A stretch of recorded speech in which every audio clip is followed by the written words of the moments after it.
Hola, buenas tardes, bienvenidas, bienvenides y bienvenidos a todos los que nos están acompañando el día de hoy a el conversatorio. Quiero llamarle conversatorio porque más que una ponencia nos gustaría escuchar todas las opiniones que ustedes tengan, todas las preguntas que ustedes tengan, llamada Violencia en la Formación Médica.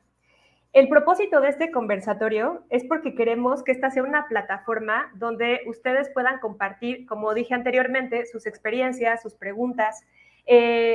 Perdón, no me he presentado. Soy la doctora Rubí Jimena Mazá y soy directora de enseñanza de compañeros en salud.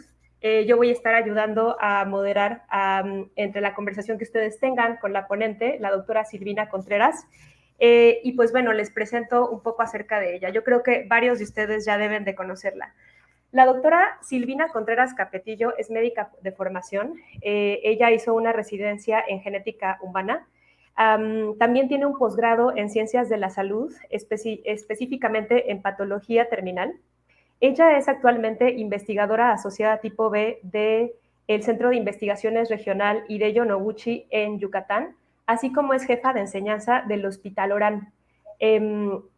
Además, una curiosidad de su formación es que ella tiene un posgrado en género y feminismo y pues esperamos que toda esta conversación esté salpicada de esa experiencia. Silvina, te dejo la palabra. Hola, pues muchísimas gracias, Rubí. Un gusto realmente estar aquí, poder participar con ustedes, un gusto poder llevar y transmitir esta información que realmente es muy necesaria y que tenemos que aprender a visibilizar cómo podemos estar inmersas, cómo podemos estar inmersos en estas formas. Bienvenidas a todos, a todas y a todes y pues bueno, poco a poco vamos a ir leyendo la información o algunos comentarios que nos puedan compartir en el chat, que obviamente serían muy valiosos para poder participar juntos. Permítanme nada más cierro un momento esto, porque si no va a estar sonando aquí. Aquí. Bueno, entonces vamos a hablar un poquito acerca de qué está pasando realmente en nosotras cuando nos estamos formando en este ambiente en medicina, qué es lo que pasa. Esta es una semblanza realmente en el área médica de mucha información que ha establecido el doctor Roberto Castro y la doctora Marta Villanueva, que son antropólogos sociales que han participado en generar la información de aquello que nosotras hemos observado en el área de la salud, pero que no nos hemos atrevido a documentar o bien que nos han prohibido poder documentarlo de una u otra manera, ¿no? Entonces, los objetivos que vamos a alcanzar es precisamente definir qué es la violencia, cómo se va a clasificar la violencia, cuáles son las violencias en el área de trabajo, sí, cuáles son las violencias que se viven en el campo médico y cuál es la violencia en la formación de medicina. Vamos a ver algunos ejemplos y al final iremos respondiendo algunas preguntas y algunas respuestas. Vamos a tener ahorita interrupción de personal que va a pasar, pero bueno, ha sido algo coincidental que no esperábamos. Bien. Vamos empezando definiendo qué es la violencia, porque pareciera que todos tenemos alguna forma de conocimiento de qué es la violencia, pero es realmente importante esta definición.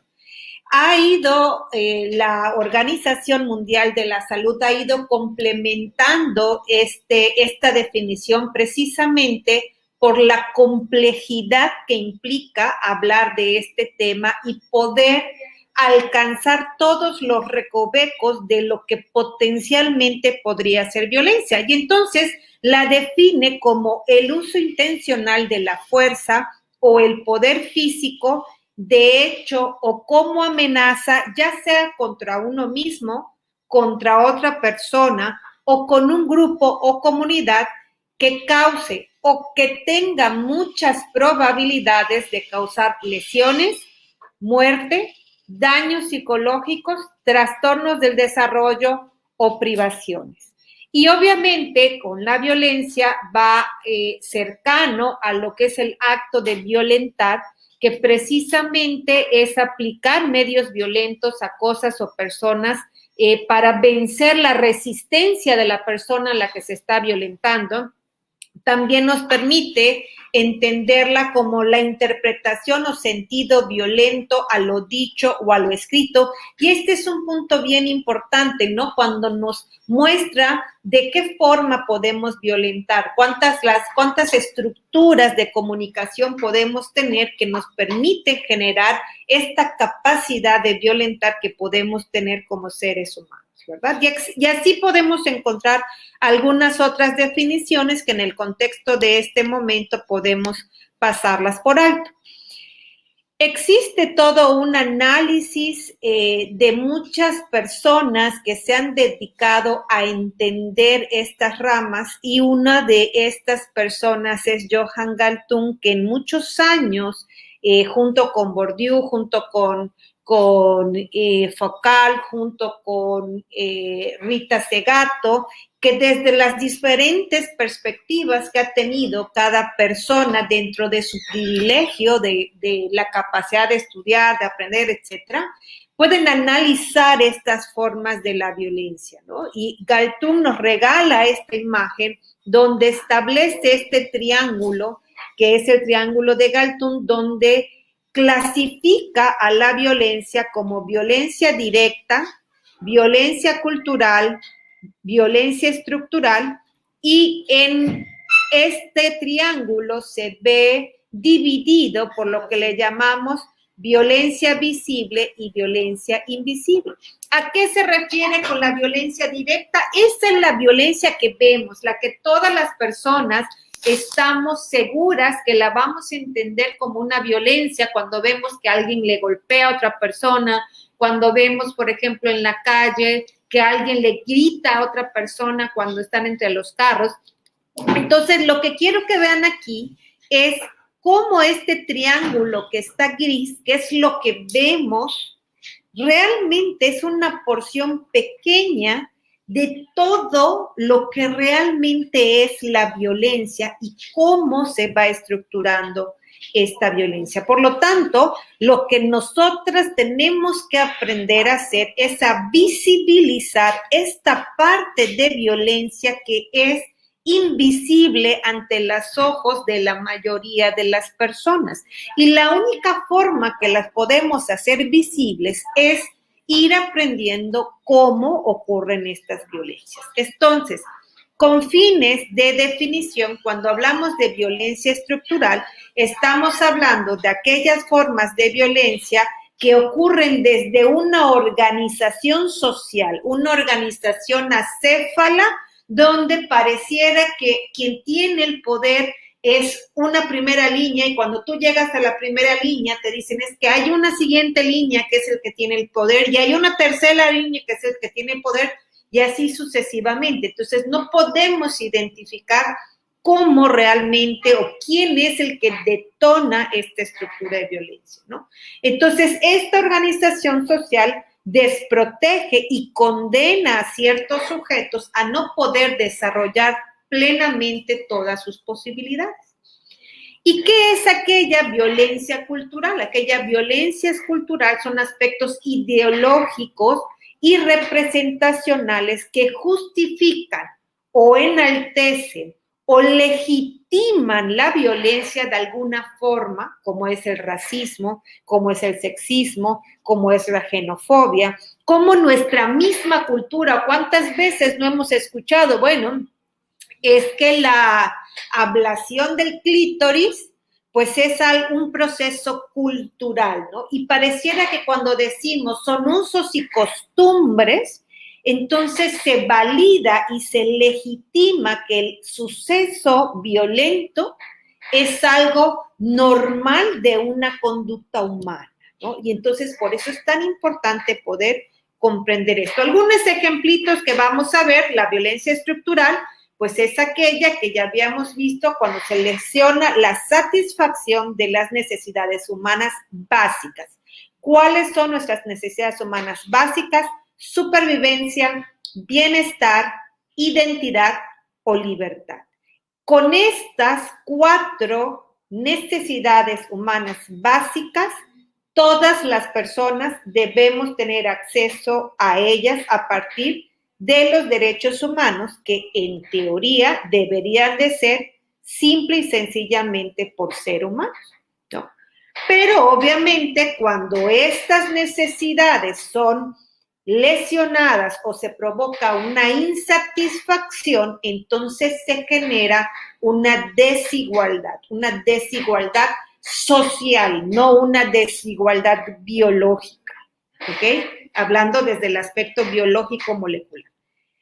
Este tipo de violencia estructural, pues obviamente ocurre a partir de esa estructura acéfala, como les decía, pero que está sostenido por un grupo de poder, un grupo de personas que tienen privilegios para tomar decisiones para un colectivo. Por ejemplo, podemos verlo a través de un gobierno federal, o podemos verlo a través de un gobierno estatal, o podemos verlo a través de, por ejemplo, una institución de salud de su junta de gobierno, o podemos verlo incluso en comunidades más pequeñas, como es, por ejemplo, el clérigo de una región que esté distribuyendo esta parte religiosa.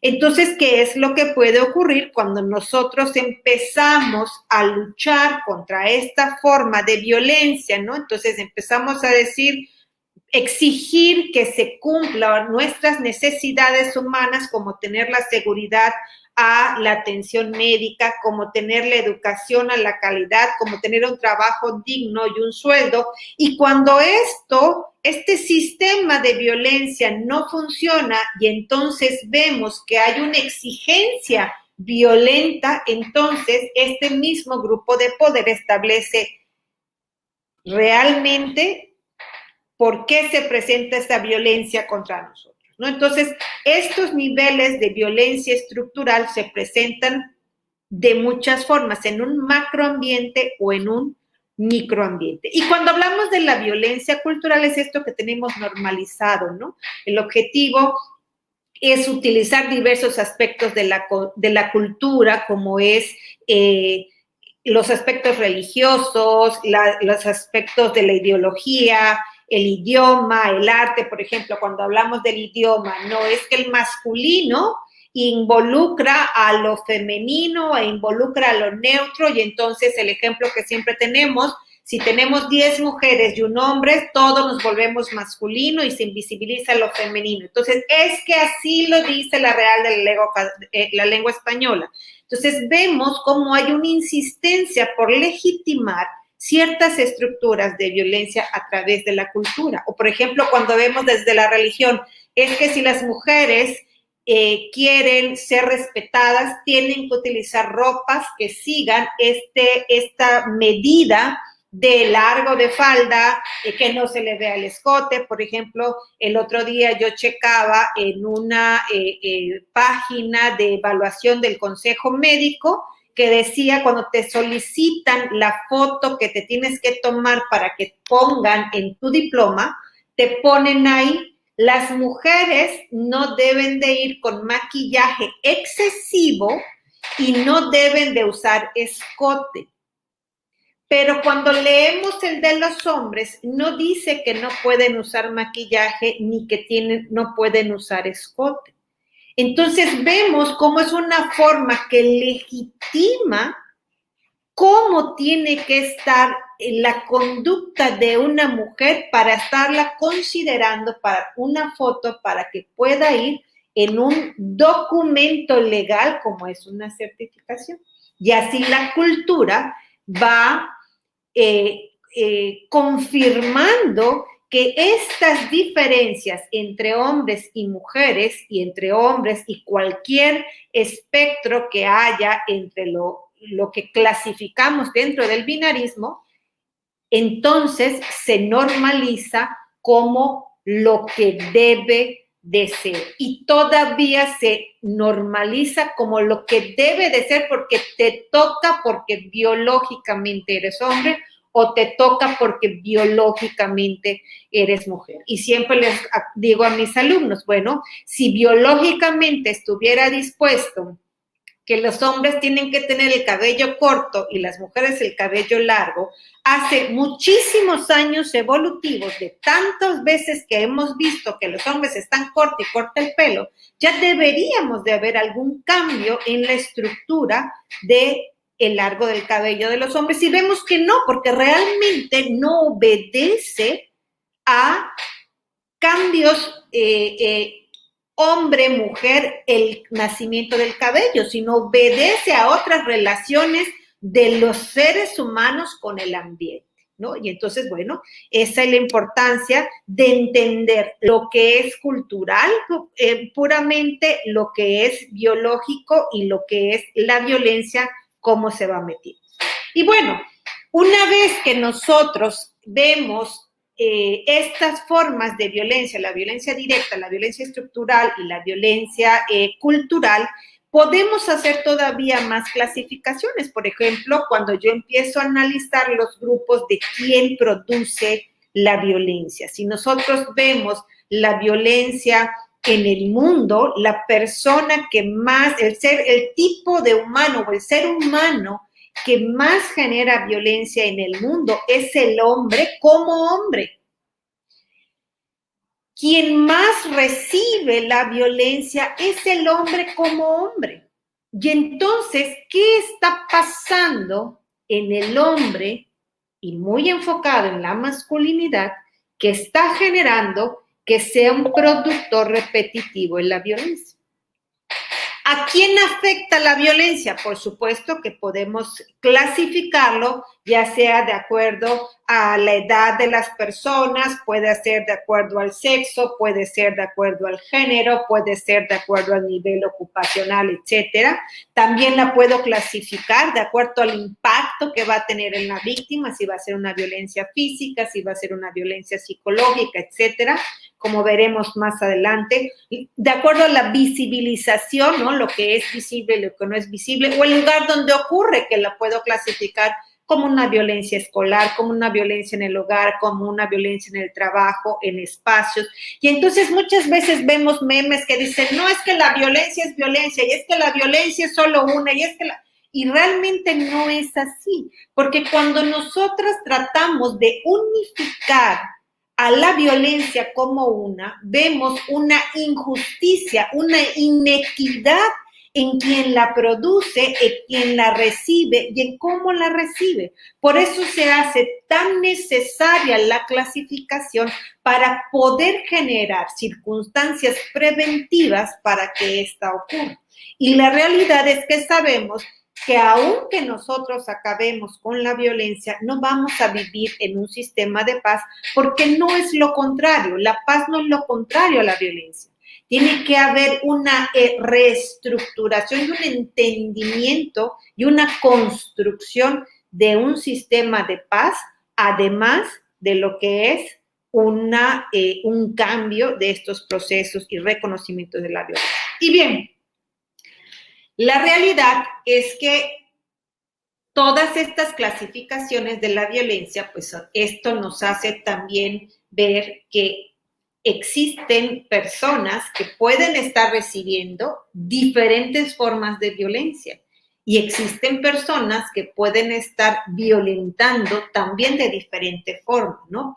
Muchas veces, por ejemplo, dentro del feminismo escuchamos, es que el hombre que ama a una mujer es el violentador de otra mujer. Y bueno, ¿por qué se dan estas ambivalencias, estos dualismos? Pues bueno, va muy en relación a estas formas de relaciones sociales permitidas para los hombres y permitidas para las mujeres. Pero bueno, ¿cómo podemos tener diferentes formas de violencia en una misma persona? Por ejemplo, bueno, puede haber una violencia física, una violencia económica, una violencia psicológica. Esta es una clasificación de la violencia que normalmente asociamos a las formas de violencia que se pueden presentar contra las mujeres, ¿no? Entonces tenemos mujeres que, por ejemplo, son violentadas en sus hogares de forma de violencia sexual, pero además ocurre una separación de una pareja y la persona que trabajaba era el hombre, por ejemplo, se va y esta mujer se queda desprotegida desde el aspecto patrimonial o económica, y esto empieza a ser una forma de controlar porque pues siempre esta estructura social donde el hombre tiene una participación fuera de la casa y la mujer tiene una participación dentro de la casa con trabajo no remunerado, hace que la persona que tenga la economía, que es lo que es visiblemente aceptado por un sistema capitalista, tenga dominación contra la persona que no tiene este trabajo remunerado, que suele ser mujeres y que los que suelen trabajar externos suelen ser hombres. ¿Ok? Entonces, para ir cerrando el camino hacia lo que nos compete en la clase, que es en este conversatorio, que es la violencia en la formación médica, vamos a ver cómo sucede esta violencia en el lugar de trabajo, ¿no? Vamos a ver algunas definiciones. Entonces, la violencia en el lugar del trabajo son todos aquellos actos violentos que incluyen agresiones físicas, y amenazas de agresiones dirigidas a personas en el trabajo o en servicio. Y es bien importante entender las amenazas porque me he topado que el personal valora diferente cuando hay una agresión física a cuando hay una amenaza. Y todavía te dicen, es que ni siquiera la tocó. Entonces, pareciera que es todavía más grave cuando hay una agresión física y cuando realmente el impacto emocional que puede haber en una persona, tanto con una agresión física como una amenaza, puede ser muy similar. ¿Ok?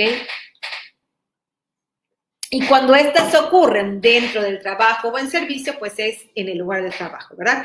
Esto también incluye expresiones de intención de causar daño, ¿no? Muchas veces es corporal cuando se acerca una persona a otra y con su volumen corporal amedrenta, hostiga o intimida a otra persona. El lenguaje corporal amenazador y obviamente amenazas escritas, como podemos ver muy frecuentemente en el WhatsApp, amenazas ocultas en una forma de escritura, ¿verdad? Obviamente, dentro de este marco de las organizaciones laborales, pues las violencias pueden tener varias características, como son el bullying, como son el mobbing, y ambas definiciones, como parte de la evolución del lenguaje, pueden ir teniendo variación en la definición de acuerdo al contexto en el cual nos estemos refiriendo a estas formas de violencia, ¿no? Entonces, en general, bullying, estamos hablando de una acción de intimidación y mobbing, estamos hablando de un acoso laboral grupal. Y estos acosos laborales grupales son muy frecuentes en redes sociales.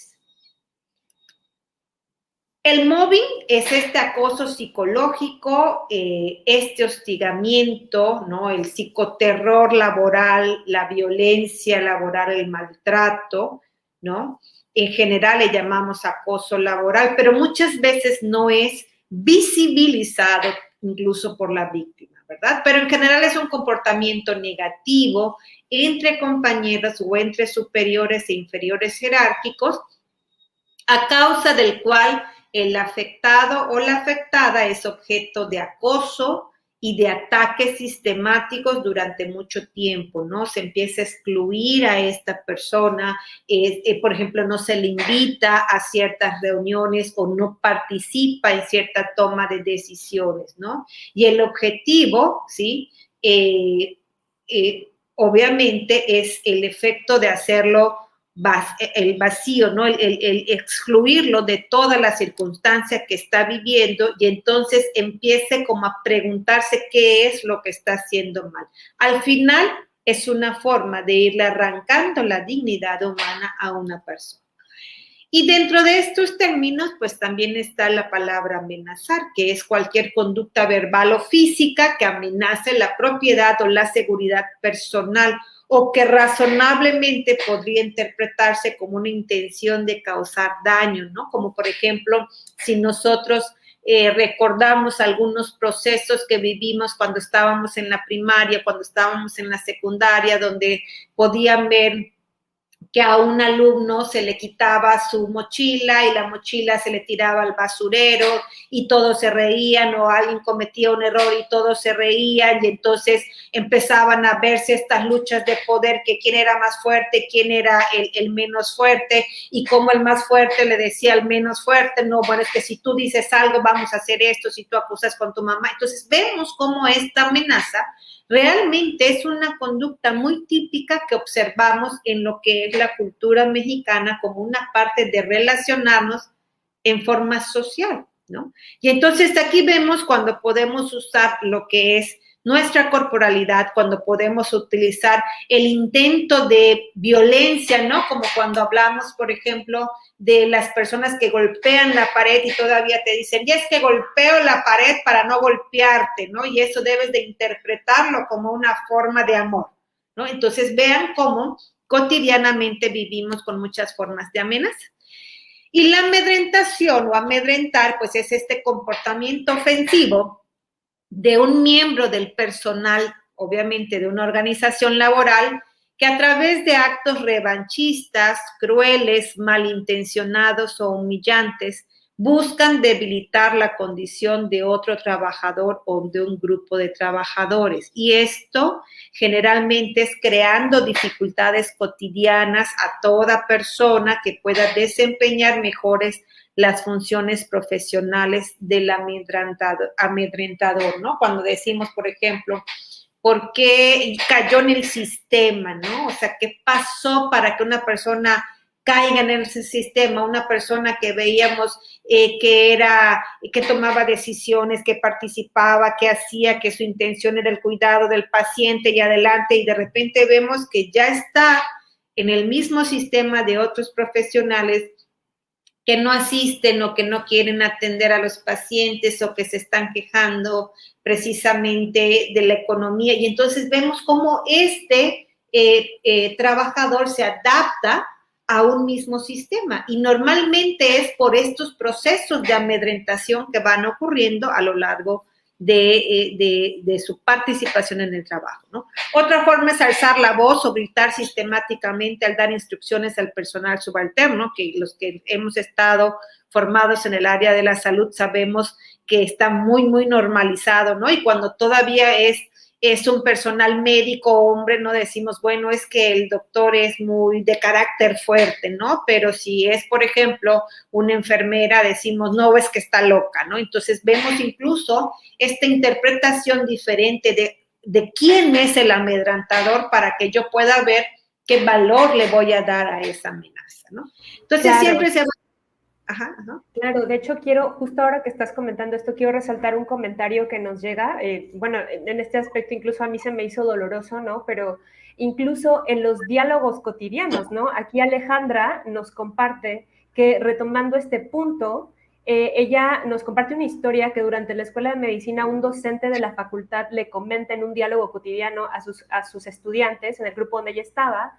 La medicina es como un gallinero con distintos niveles en el que las gallinas de hasta arriba somos médicas adscritas, por lo que al momento de defecar jamás nos manchamos.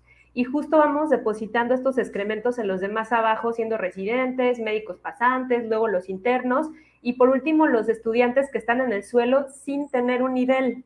Y cómo esto es un diálogo cotidiano, ¿sabes? Este amedrentamiento, esta humillación, cómo lo vemos todos los días. Ale, muchas gracias por compartir esta historia. Totalmente, Rubí. Y es algo que normalizamos. Es algo que normalizamos y pasamos de estar en un primer año siendo los amedrentados a un segundo año donde empezamos a amedrentar. Y esto es parte de lo que vamos a ver más adelante de esta formación en el campo médico. Entonces, hay muchas formas, ¿no? Por ejemplo, cuando se hace una burla a un compañero, el no reírse, ¿sí? Se vuelve a hacer, no es que eres una amargada, es que no quieres participar, es que todo te lo tomas a pecho, ¿no? Y empieza esta forma de hacerte sentir que la que está equivocada es la persona que va en contra de ese sistema, ¿no? Otro término que es bien importante es este término de intimidación y hostigamiento colectivo, que son estas acciones de repetición de comentarios negativos sobre una persona o las críticas incesantes en su contra, ¿no? Cuando empezamos a decir, no, bueno, es que es un flojo, o es que siempre está copiando, o es que no coopera, y entonces de repente es una persona, lo puedo ver mucho con estudiantes de internos, donde se focaliza esa persona y pareciera que todos tienen un comentario malo para esa persona, y es una tras otra, y entonces le dicen a los residentes, y le dicen a enfermería, y les dicen bueno, el caso es que ya todo el mundo odia y focaliza a una sola persona porque pareciera que no tiene la capacidad para relacionarse con sus compañeros. Y entonces, cuando empiezas a jalar el hilo y empiezas a ver de dónde viene el origen de estos comentarios,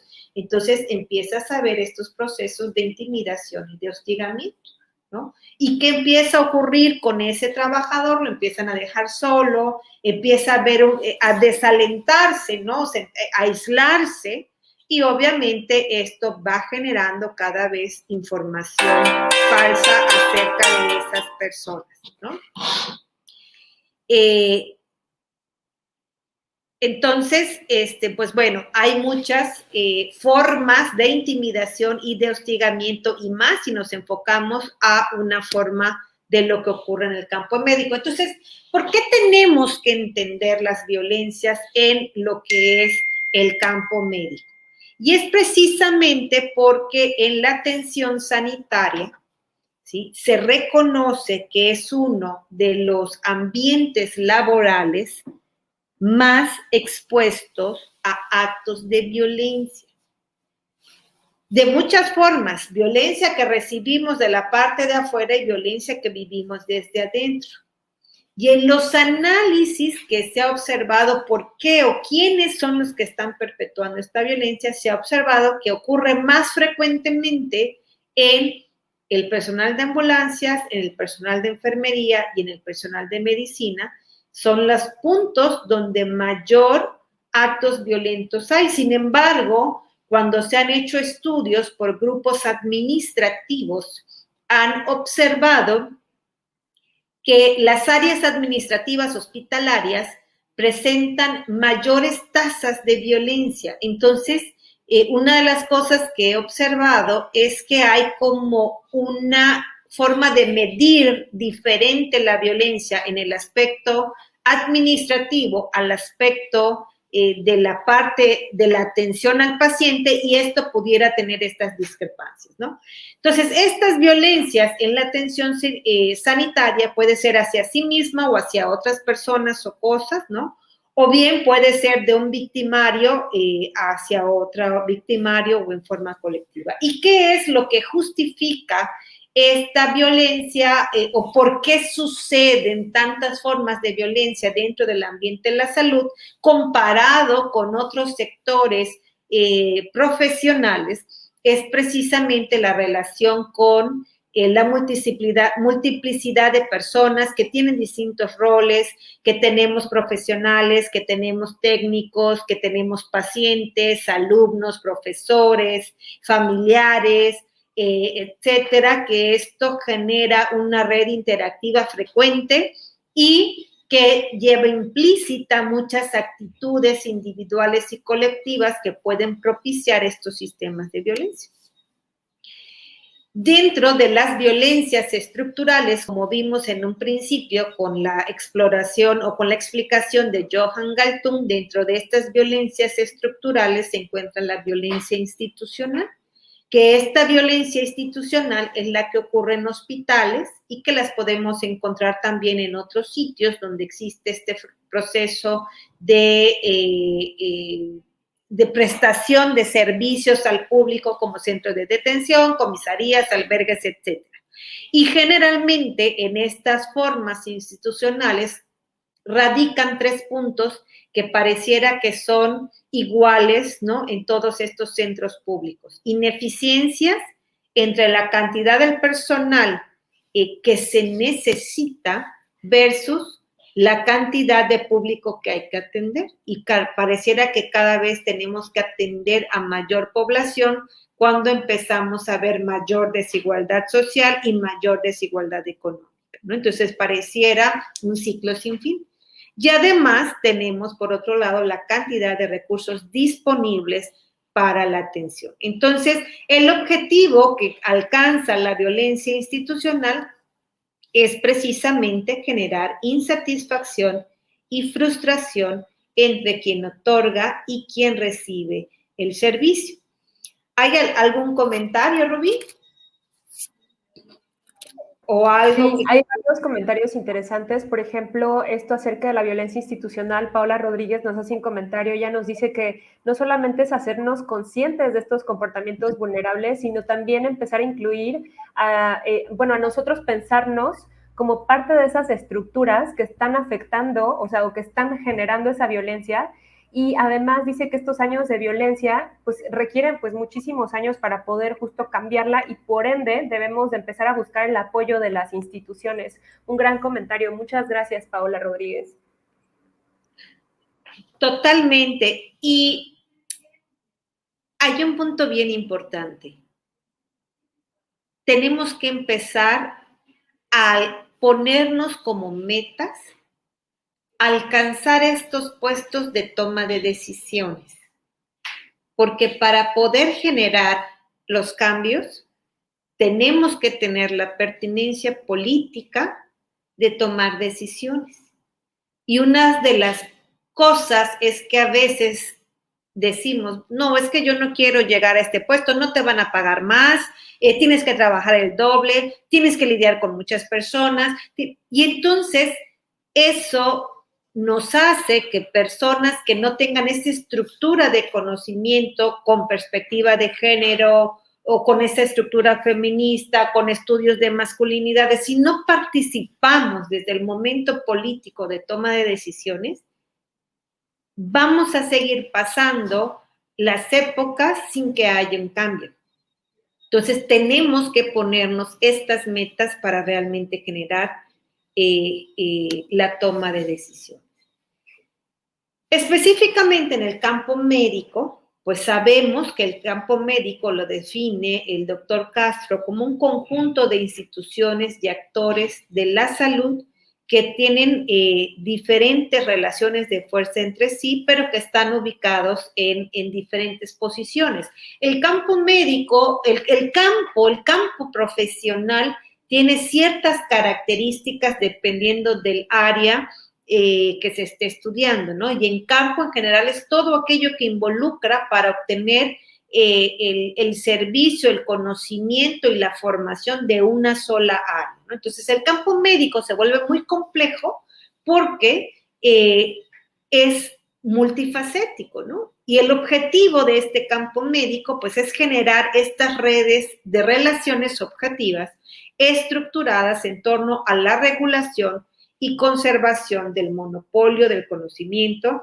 y de prácticas profesionales legítimas que vayan a preservar la salud y permita investigación y la prevención de enfermedades y, por supuesto, la curación. Y entonces, si tratamos de entender este campo médico, podemos ver que está el gran campo de la medicina clínica, vemos la parte de la medicina moderna, esta parte individualizada de la medicina. En esta parte de la medicina clínica está la medicina social, vemos los problemas de salud poblacional, que no es lo mismo, por ejemplo, las enfermedades que estamos teniendo en México, las enfermedades que se tienen en Chiapas comparadas con las enfermedades que se tienen en Nuevo León, por ejemplo, y qué es lo que está pasando al no tener suficiente investigación en México, que estamos utilizando fármacos e investigaciones que se están haciendo en poblaciones que tienen una base genética diferente a lo que tenemos nosotros, y entonces la respuesta medicamentosa y la respuesta a las enfermedades pues es diferente, ¿no? Y vemos también que tenemos esta parte que ha sido rezagada y que existe una lucha para poder alcanzar el reconocimiento que tanto tiempo tuvo precisamente la medicina tradicional y las medicinas alternativas. Y dentro de cada uno de estos grupos que se engloban todo dentro del campo médico, existe un polo dominante y existe un polo dominado, y hacia allá es donde tenemos que entender cómo se van formando esta dominación y esta parte dominante.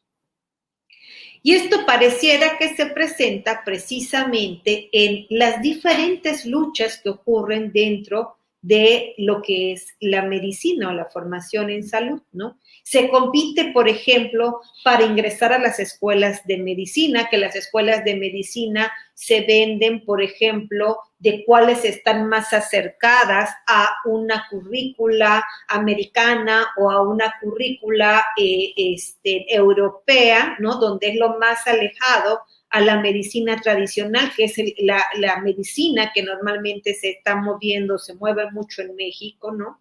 Se compite para elegir una sede para las prácticas profesionales, y obviamente este es ir teniendo unas calificaciones buenas para que puedas hacer un servicio social en una sede que no sea violenta, en una sede que sea segura, ¿no? Cuántos casos hemos tenido precisamente de violencia contra pasantes, y esto para poder alcanzar una sede adecuada, pues sabemos que son todos los años de medicina que tuviste que formarte para que tú puedas tener una calificación adecuada, ¿no? Competimos también para hacer una especialidad médica y, por supuesto, defender el prestigio de las especialidades. No es lo mismo ser neurocirujana a ser cirujana o a ser médica familiar. O sea, no es lo mismo desde el aspecto que se nos crea a través de esta competitividad, ¿no? Y obviamente también competimos para el prestigio de las instituciones, ¿no? Entonces vemos, por ejemplo, estos cuadros que ahorita que me puse para explorar, ¿no? Cuántas personas entran a el ENARM, que es este examen nacional para ingresar a las residencias médicas, y entonces tú dices, bueno, ¿en cuál es la universidad que tengo que estudiar para que yo tenga mayor probabilidad de entrar a el ENARM? Pues bueno, a lo mejor tengo que estudiar en el TEC de Monterrey, pero trata de conseguir la economía para estudiar en el TEC de Monterrey. Entonces empieza a haber una clasificación de las personas de acuerdo a quiénes pueden ir a una escuela pública, a quiénes pueden ir a una escuela privada, y entonces empezamos a ver cómo la desigualdad sigue siendo todavía mayor en una competencia injusta, ¿no?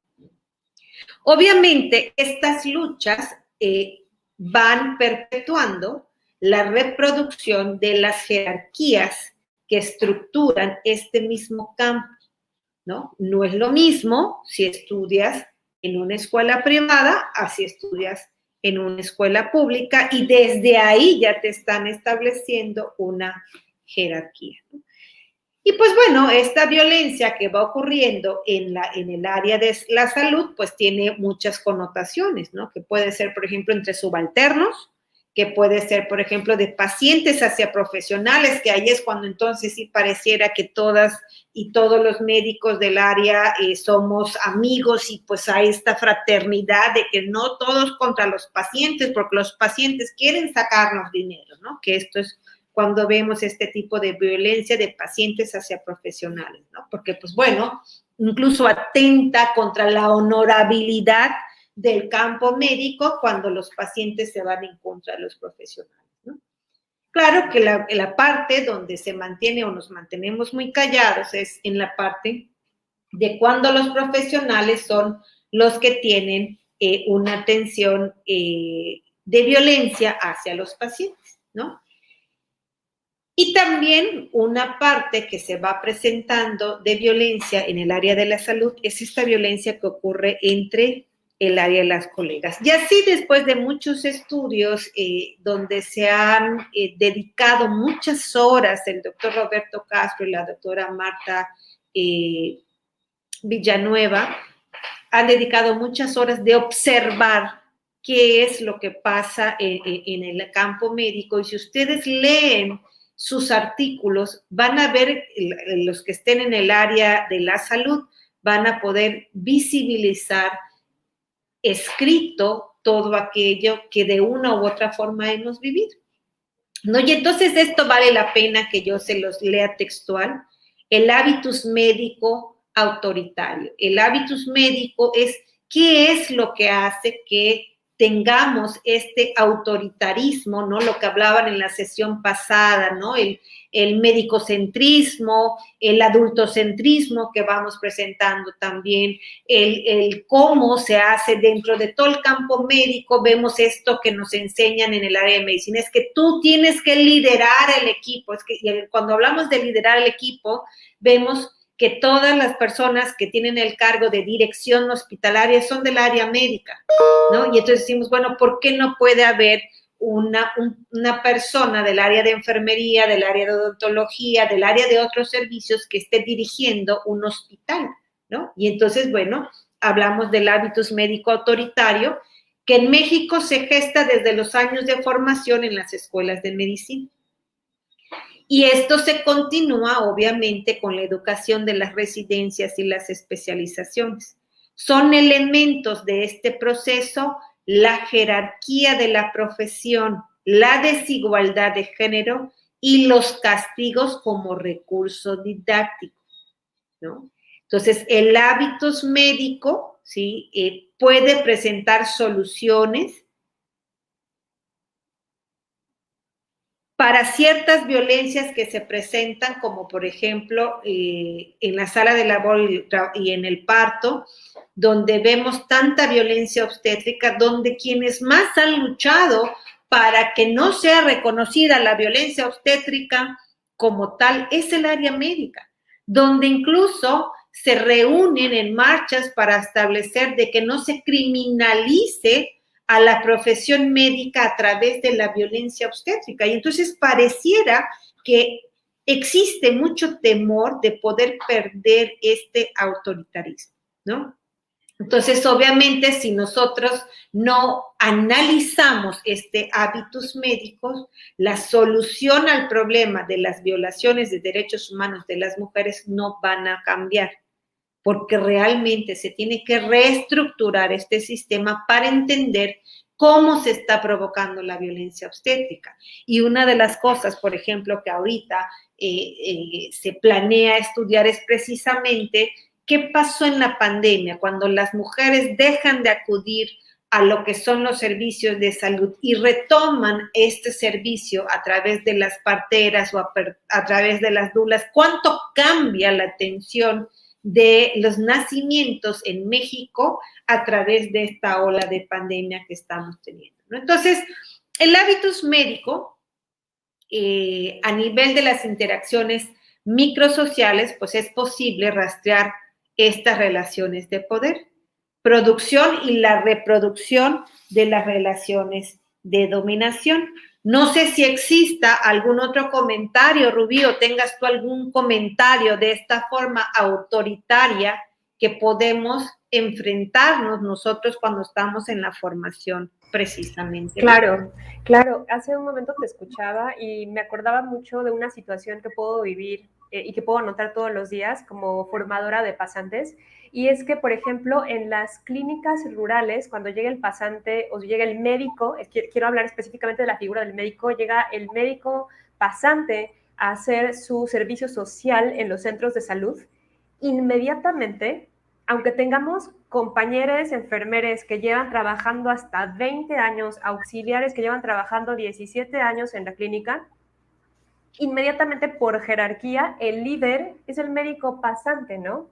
Y, por ejemplo, incluso en el diálogo de todos los días, este diálogo en el cual este sentimiento de yo jerárquicamente más elevado, porque, ya sabes, como justo mencionabas hace un rato, defendiendo que ya sobreviví por llegar hasta la escuela de medicina, que luego sobreviví el internado y por lo tanto soy merecedor de esta corona jerárquica y pues ponerme encima de todo lo demás, incluso en el diálogo cotidiano, ¿no? Este diálogo que tenemos que empezar a eliminar de mi clínica, mi enfermere, mi auxiliar. O sea, y cómo, porque este diálogo es súper interesante, este lenguaje, porque entonces cómo nos forman a los médicos para observar todo lo que nos rodea, ¿no? Para observar cómo interactuamos con los pacientes, con nuestros compañeros, con nuestros equipos, y justo pensar en realmente qué limitaciones en esta interacción y sobre todo en cómo esto se refleja en el trato digno hacia los pacientes, ¿no? Y la reproducción de violencia desde tan temprano. Entonces, ¿qué hacemos? O sea, ¿cómo podemos hacer para empezar a cambiar este hábitus médico que desde que se nos inculca desde que empezamos a formarnos, ¿no? Así como la violencia de género y el patriarcado nos atraviesa desde el momento uno en que nacemos, este hábitus médico también nos atraviesa desde el momento uno, ni siquiera que entramos a la escuela de medicina, sino en el momento en el que nos dicen pasaste el examen, ¿no? Entonces, esto pone una responsabilidad gigante en las manos de todos los que nos están escuchando en este momento, seamos médicas, médiques o médicos, de empezar a cambiar este pensamiento si nosotros pues queremos justo entrar en esta lucha en la cual cambiamos diálogos y cambiamos posiciones y cambiamos violencias, ¿no? Tenemos muchas historias en el chat que son pues muy tristes de compañeras, sobre todo que nos están compartiendo lo que han vivido. Yo espero al final tener un momento para retomar algunas de ellas que me han impresionado, pero pues ahorita te cedo la palabra y por favor continúa, está interesantísima la conversación.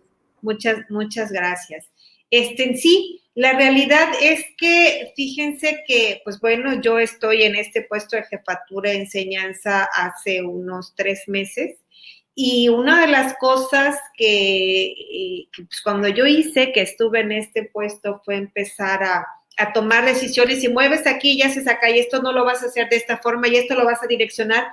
Y para mí fue tan normal que debían de obedecer las indicaciones que yo estaba liderando el grupo.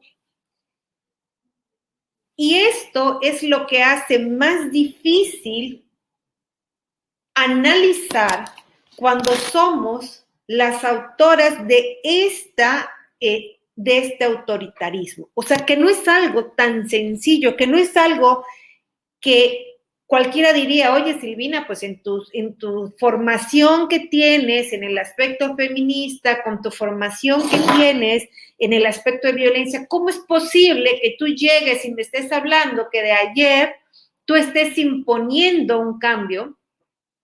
Y la realidad es que no es fácil analizarse y reflexionar entre las cosas que estamos acostumbradas a hacer y que socialmente nos dan el derecho cultural a hacer. Entonces, eso es lo importante que tenemos que hacer, reflexionar frecuentemente en las actitudes que estamos teniendo y permitir que las personas puedan tener la confianza de decirnos qué piensan de nosotros y cómo podríamos realmente ir cambiando o moldeando estas actitudes. Y duele.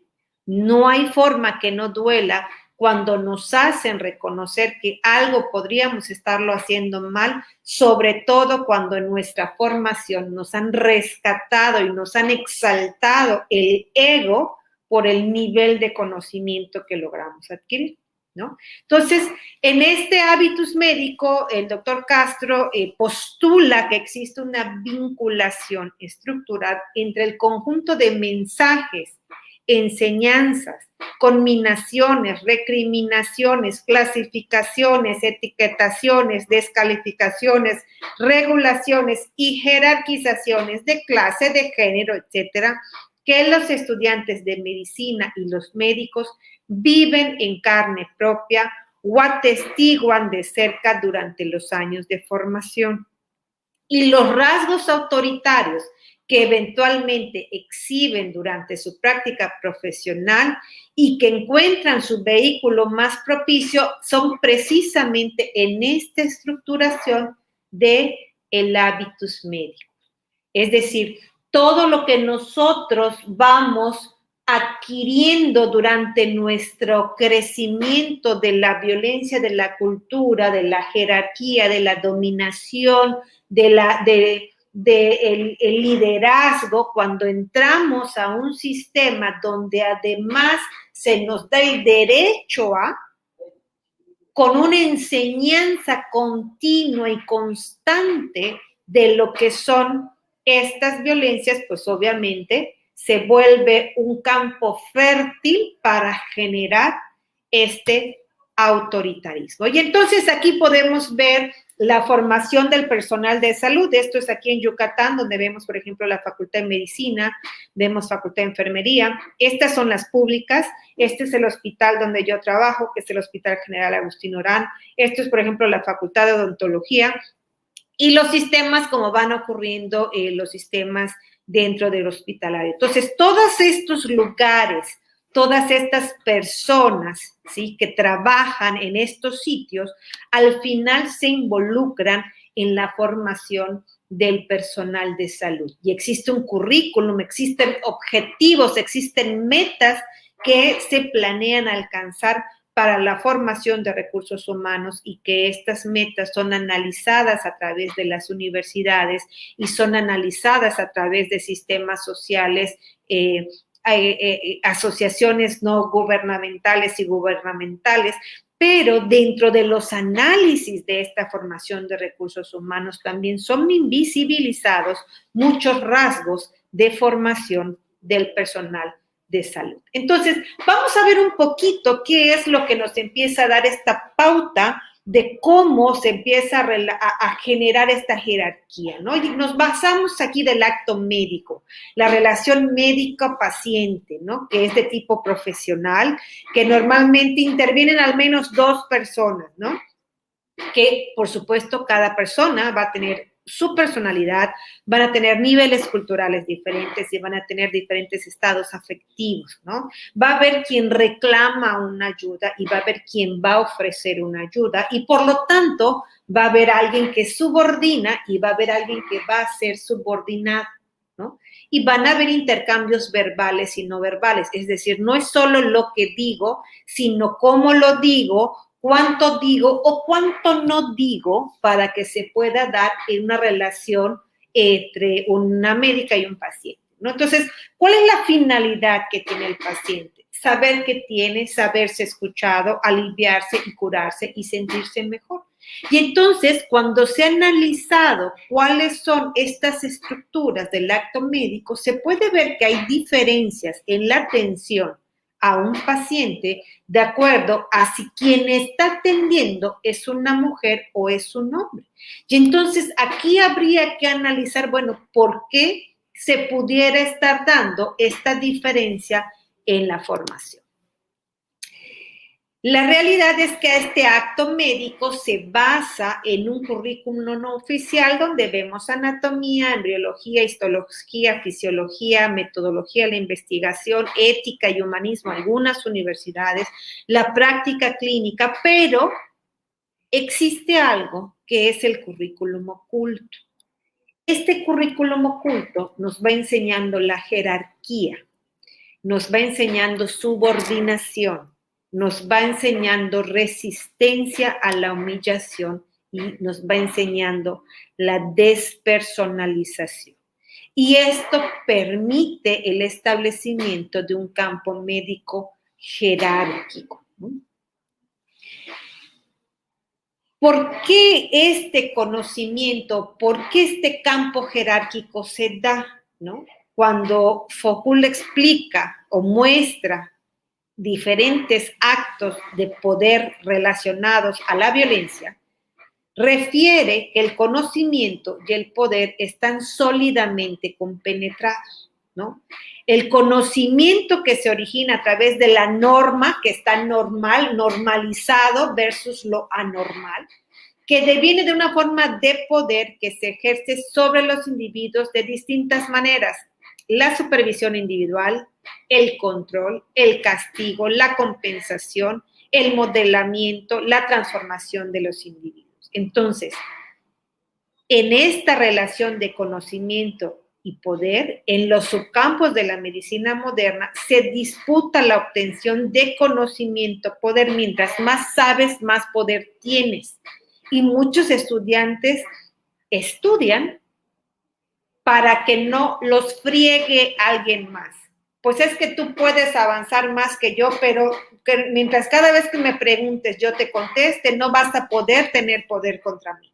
O sea, ya ni siquiera es por el objetivo de saber, sino por el objetivo de ganarle a otra persona o de tener más poder, ¿no? Entonces, queremos decir o quieren decir en este caso que la lucha por obtener la autoridad para ejercer estas formas de poder es a través de este conocimiento.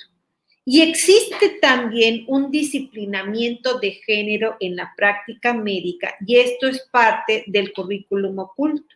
Por ejemplo, este currículum oculto cuando te dice tu profesor, gracias a Dios que estamos aquí reunidos, ¿no? Entonces dice, bueno, es que lo está diciendo con gratitud, sí, pero es una forma de cómo su creencia, sus pensamientos, lo va utilizando dentro de su clase cuando tiene una posición jerárquica, entonces genera un impacto diferente a ¿por qué? Porque está hablando en un marco de una culturalidad religiosa y se normaliza que entre el grupo se pueda hablar, por ejemplo, de religión, bien de la religión, ¿no? Si se habla mal, entonces puede haber una repercusión jerárquica con su profesor. Bueno, lo mismo pasa en el disciplinamiento de género. Desde los primeros años de medicina hay agresiones contra las mujeres. Podemos empezar con algo simple. No sé cómo sea en Chiapas, pero aquí en Yucatán, cuando nosotras entramos a primer año de medicina, nuestro uniforme es blanco. Si vemos enfermería, el uniforme es blanco, que se ha relacionado con cierta interpretación de limpieza, lo que sea. Lo que sí sabemos es que el blanco es un tipo de tela que permite la transparencia de la ropa interior y que como mujeres nos pone más en riesgo de que si tenemos, por ejemplo, nuestra menstruación, podamos tener accidentes que sean todavía más visibles en una ropa blanca. Entonces, pareciera que no ha habido una discusión del por qué y el para qué y cuáles son los beneficios y los contras de tener este tipo de ropa en la formación del estudiante en medicina o en la formación del estudiante de enfermería.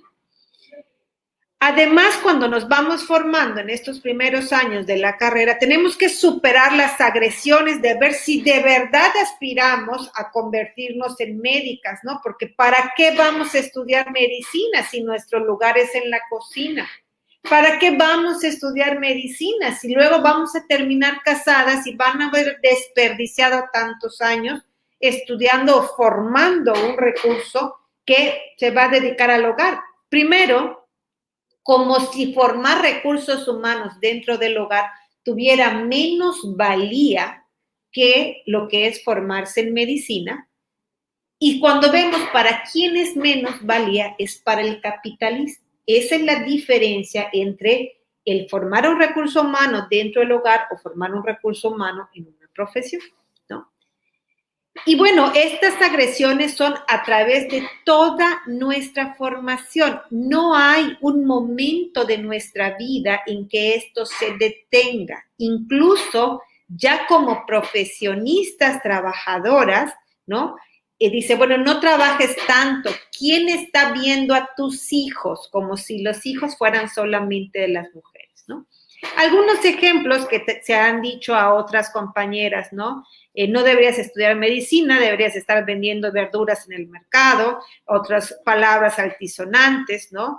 Y esta circunstancia de violencia que se presenta en la diferenciación clasista de las personas, por ejemplo, a una mujer que es una mujer que cumple con los estereotipos de belleza, es más probable que haya más intencionalidad de enseñarle, más allá por el producto de la enseñanza, sino por la posibilidad de poder tener una relación con ella. Y entonces empezamos a ver una diferencia de privilegios dentro del grupo de las mujeres y que además se consolida cuando se empiezan a generar las luchas de mujer contra mujer como son parte del sistema patriarcal, ¿no? Y entonces esto permite legitimar al sistema patriarcal. Ya ven, las mujeres no sirven para estudiar medicina, etcétera, entre otros ciclos, ¿no?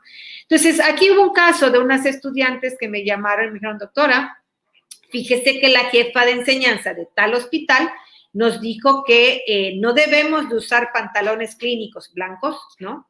Que les tapen obviamente sus traseros para que se ganen el respeto por parte de las pacientes, ¿no? Y que por si les pasa algo, las tocan, les hacen, bueno, entonces, pues que no se vayan a quejar porque fue culpa de la vestimenta. Entonces, ¿qué pasa cuando tenemos a un universitario, a una universitaria que está a cargo de toma de decisiones, que está enfrente de un grupo de personas que tenga este tipo de análisis conservadores, patriarcales, y que no haya este pensamiento crítico de análisis? Esto nos traduce directamente a que hubo un sistema universitario que no le dio las herramientas suficientes para generar un autoaprendizaje y un pensamiento crítico. Y entonces empezamos a ver diferentes puntos de violencia estructural, como es no tener un acceso digno a lo que es el proceso educativo. Otras formas como podemos ver esta normalización de violencia, pues son estos famosísimos pases de visita donde todas las personas tienen terror, así seas un interno, seas un residente, seas lo que seas, que incluso me dicen, doctor, es que prefiero no hablar. Si hablo, me van a regañar. Si no hablo, me van a regañar, ¿sí? Pero tengo más probabilidades que me regañen más veces si hablo. Entonces, mejor no participo. Y entonces luego llega un maestro y me dice, es que es el colmo porque nadie quiere participar, nadie quiere alzar la voz, son unos flojos, no saben nada. Y digo, bueno, es que tampoco estás poniendo el ambiente para que quieran participar.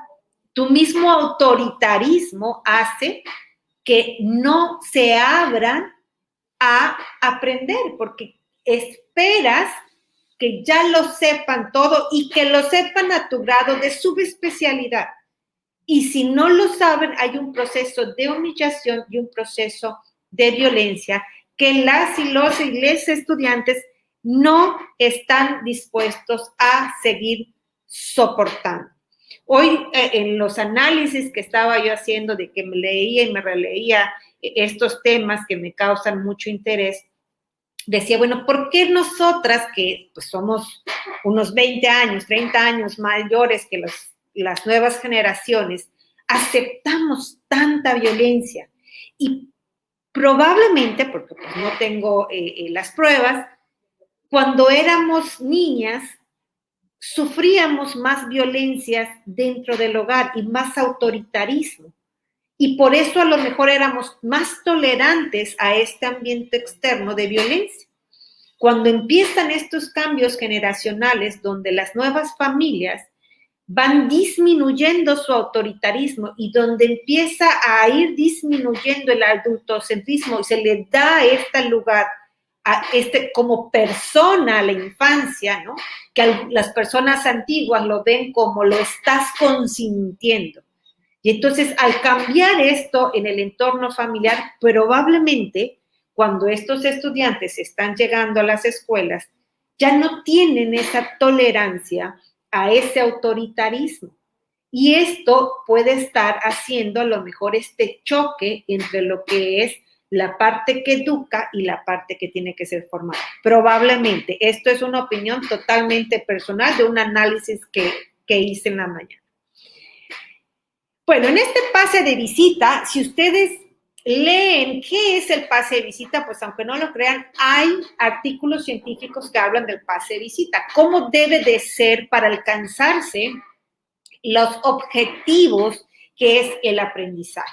Hace algún tiempo, cuando no habían residencias médicas como tal, sino era más como un fellow, con un acompañamiento entre alguien que sabía más y alguien que sabía menos, pues las personas que estaban pasando visita eran 2, 3 personas, ¿no? Pero al ampliar el número de facultades de medicina, pues obviamente tenemos más personal de estudiantado que está entrando al área hospitalaria y que pasa con el personal de medicina, y que ahora estamos viendo séquitos de 10, 15 personas. Imagínense tú como paciente abrir los ojos y ver que tienes a 15 personas enfrente de ti y que todavía ves al más antiguo que está humillando a las personas que están allá. Realmente pueden ver la cara de los pacientes, cómo se sienten avergonzados, que hasta tienen temor de decir alguna palabra porque no quieren que esos estudiantes sean todavía más regañados, ¿no? Entonces, existe todo un orden de cómo se deben llevar los pases de visita que ya no suceden, ¿no? Pero que deben planificarse, que debe existir una disciplina en el horario, es decir, no es a merced del médico adscrito, sino tiene que tener una disciplina estructurada en el trabajo en equipo. ¿Cuántos participantes pueden haber como máximo, no? Que ahorita pues ya con los teléfonos ves a los primeros 4 que están atendiendo y a todos los que están en segunda, tercera, cuarta, quinta fila, ya no están prestando atención, ¿no? Y obviamente, pues el pase de visita tiene como objetivo velar por la calidad de atención médica. Entonces, cuando nosotros vemos al personal adscrito que se acerca, que le pide su autorización al paciente para poder explicar ciertos detalles a los alumnos, el por qué y el involucrar al paciente con los estudiantes, incluso se vuelve ameno y se vuelve una meta para ir aprendiendo. Sobre todo cuando empezamos a reconocer que yo como adscrita tengo tanto que aprender aún del estudiantado, que no me puedo perder o que no me quiero perder realmente de esta relación que se va dando en el pase de visita. Sin embargo, pues una de las cosas que hoy se observan es que los castigos no se aplican únicamente ante una falla, ¿no? Sino que es la forma como el recurso didáctico, ¿no? Me decía una residente, no doctora, es que el fulanito de tal no hizo de 60 indicaciones, no hizo una, así que tiene que hacerme una clase. Y yo le dije, bueno, ¿y desde cuándo dar una clase es un castigo? ¿Por qué tú crees que el preparar una clase va a hacer que fulanito haya puesto atención en poner en esa indicación? ¿Alguna vez consideraste que porque fulanito se quedó toda la noche haciendo ingresos porque su equipo de trabajo no participó como equipo para hacer ese trabajo, por eso cometió la falla? ¿No? Entonces empieza a haber este terrorismo educativo como formación de recursos humanos. Y tenemos que comprender, quienes ya estemos en este lado, que estamos formando personal, que nuestro rol como médica experta, como mentora o como tutora, va a tener una trascendencia más allá de compartirles lo que sé, ¿sí? Les comparto con ello mis actitudes, les comparto mis valores, ¿no? Y entonces influyo en mis estudiantes a partir de mi cultura y a partir de mi estructura ética, no solo de la medicina, sino mi comportamiento hacia los pacientes, mi comportamiento hacia mis colegas, mi comportamiento hacia mis compañeros de trabajo en este equipo, que es un equipo multidisciplinario. Como les he dicho, bueno, quiten a toda el área de enfermería del hospital y vean y díganme si puede funcionar. Y van a ver que no, quiten a toda el área médica del hospital y van a ver que no puede funcionar. Quítame a toda el área administrativa del hospital y van a ver que no pueden funcionar. Entonces, cada grupo de trabajo del equipo del área de la salud se necesita para este funcionamiento. Y donde nadie es más que otro por su área de trabajo.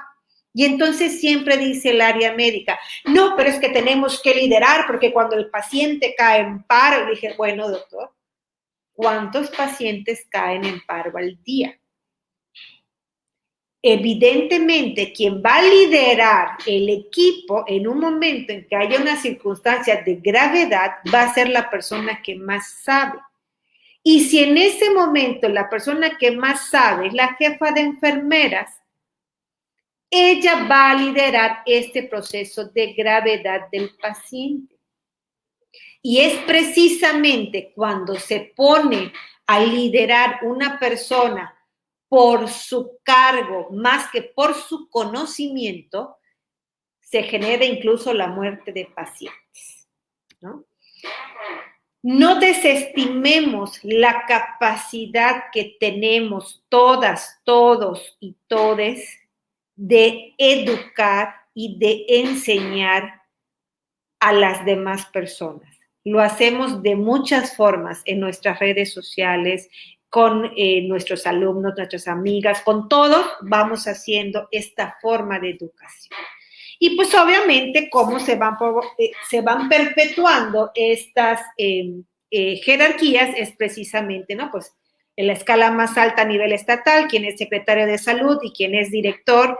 Y a propósito puse secretario de salud y director, porque si nosotros evaluamos cuántas mujeres han ocupado estos dos puestos, pues vamos a ver que al menos aquí en Yucatán, en el hospital donde estoy, solo hemos tenido una mujer en todos los 150 años del hospital que ha sido directora. No hemos tenido jamás una secretaria de salud que haya sido elegida o que yo tenga en mente.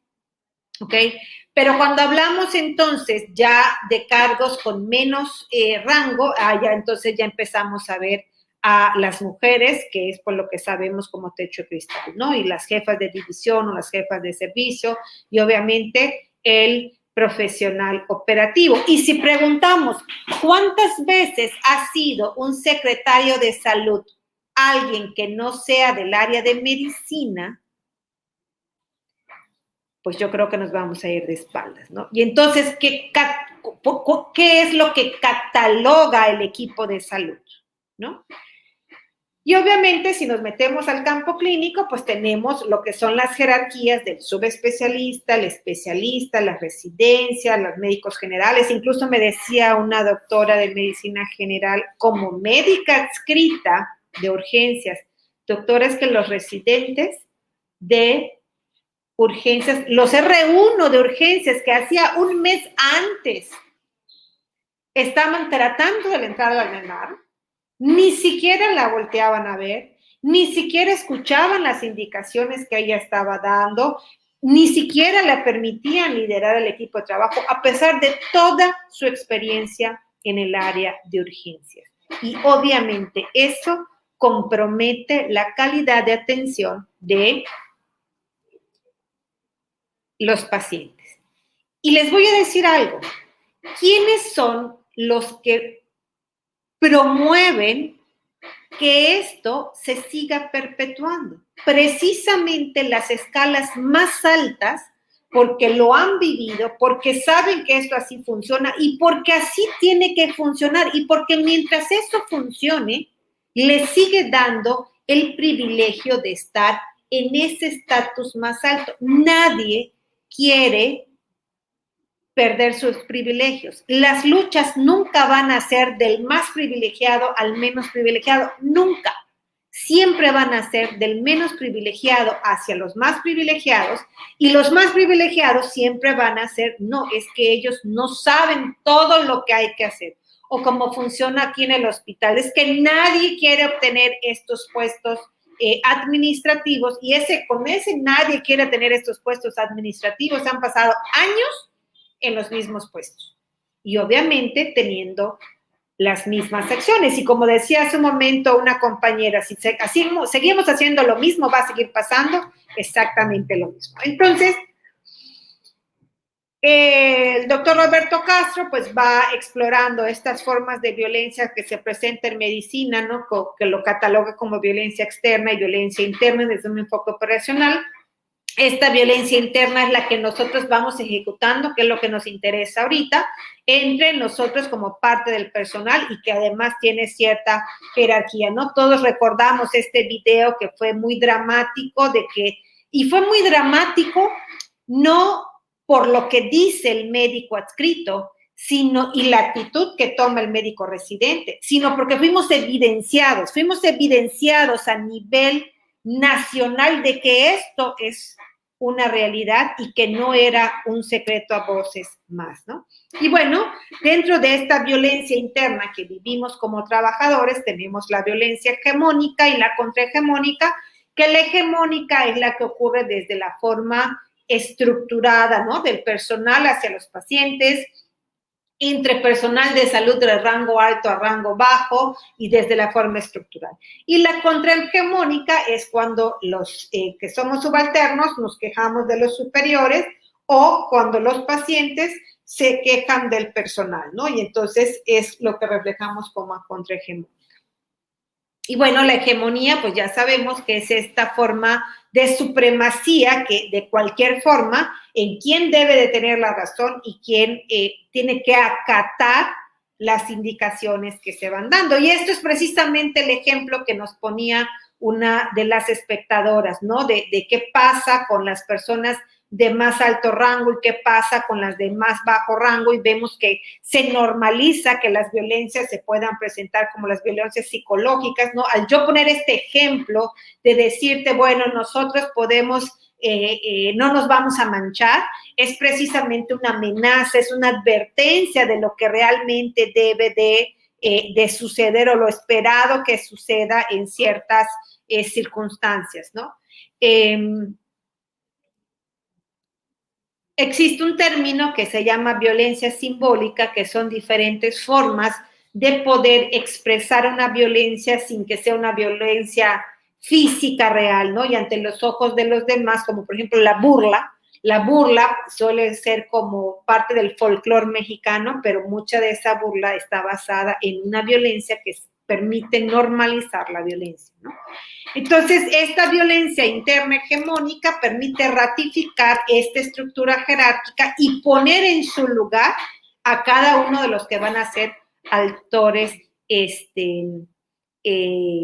subalternos, ¿no? Y bueno, la violencia contrahegemónica principalmente ocurre de los pacientes a sus familiares o los familiares hacia el área médica, pero vean esto que es bien importante, o sea, muchas de las formas como se genera esta violencia contrahegemónica desde los pacientes hasta el personal médico es precisamente no siguiendo el tratamiento.